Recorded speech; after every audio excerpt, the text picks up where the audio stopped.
In this video, we'll talk about reading a range of values from Google Sheets to an array in JavaScript.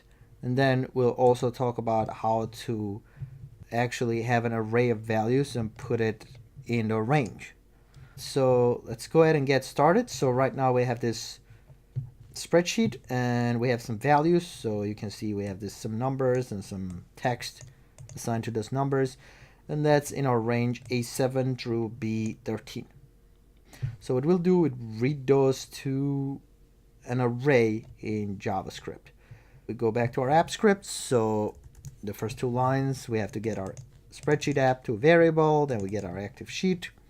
So again, if you're not sure what these lines do, go back and watch the first video and it will make a lot more sense. So we'll go ahead and get our active sheet, and in my active sheet I'm gonna use my get range method, and I'll use my range A7 through B13, I believe. A7 B13, yeah. And what we're gonna do, we're gonna use a new method here. So before we used to use this method get value, but the get value is useful if you're working with a single cell.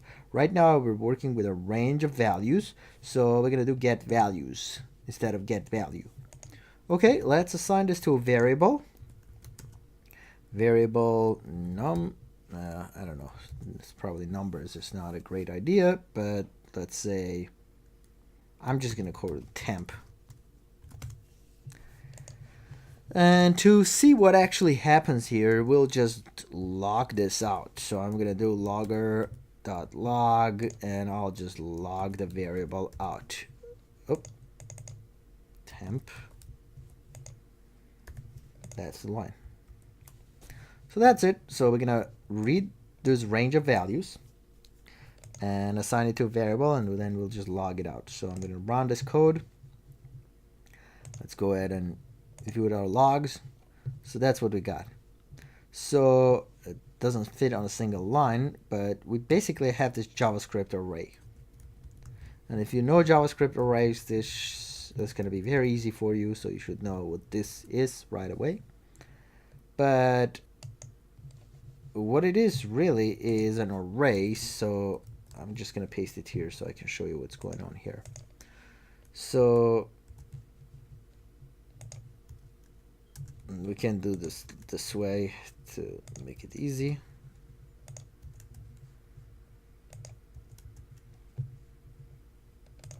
So this is, I guess, it's an array of arrays that we have. So what we have is our first array is this. So let's actually move this to a new line over here. Probably will make a little more sense. So basically that's our array right here, and our array has different values that are separated by commas. So that's the first value in our array, then comma the second, third. So each line is one line of value in our array, and each value is an array by itself. Because we have two columns here, we have two objects in that array. So 67 and high mid, it's going to be the first one, separated by a comma. 7 and low, 2 and low. So that's what we got from logging it out on the screen. So now let's create our own array. Now we can't actually use this as an array by itself because the logger log object that doesn't actually give us the because I have this, it's an invalid code right now. It doesn't actually give us a JavaScript array. It just logs out what you have currently pretty much in that variable. So what we'll have to do, we'll have to create an actual valid JavaScript array. So let's create a valid JavaScript array. So I'm going to create a variable to assign it. So I'm going to say ARR for array. I'm going to say it equals to this array. And now in this array we have numbers and text. Now numbers, this is fine, this can stay, but text needs to be in quotes or in single or double quotes. It shouldn't matter, both should work.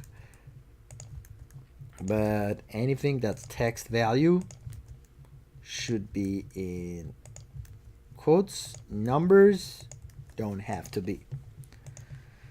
There we are. That's our array. So now we should have valid code.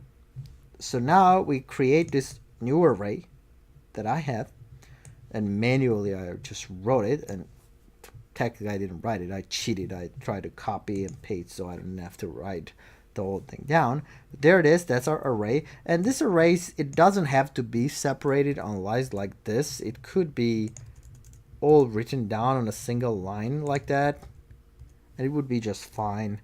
But it's a little easier to read what's going on by doing this. And our line ends over here, so I'm going to do my semicolon to end my line, and I'm going to assign it to a variable array. So at this point that I have this variable, I want to write this array to a range in sheets. So let's say I want to put it over here, right? So that would be our D7 through E13. Fair enough. So what I'm going to do, I'm going to simply go here and do my active sheet. And I'm going to get the range. Oh, it's not what we're looking for. There it is. So in here, which one was it? D7 through E13. D7 colon E13. And we're going to put our dot and get our set values method instead of set value, which was for a single cell. That's going to be our array. Oh, apparently I hit caps lock there. Let's fix that. So we're going to take this array of variables and we're going to just put it over here in this range. So let's save this, run, and there it is. I had an array in JavaScript, and I was able to write that array to my spreadsheet just like that. So you can use this for copy pasting, the same thing. So a lot of times, like, copy and pasting is not something that you do a lot. They're like the real copy, real paste stuff when you do app scripts. So instead what you do, you get a set of values and you basically set those set of values in some other place. So if I wanted to just make a copy of this, let's say in here, right? What I would do, I would just go here. First of all, I would get those values. So let's log. I don't need them. So I forget about all of this. So I'm just going to comment it out.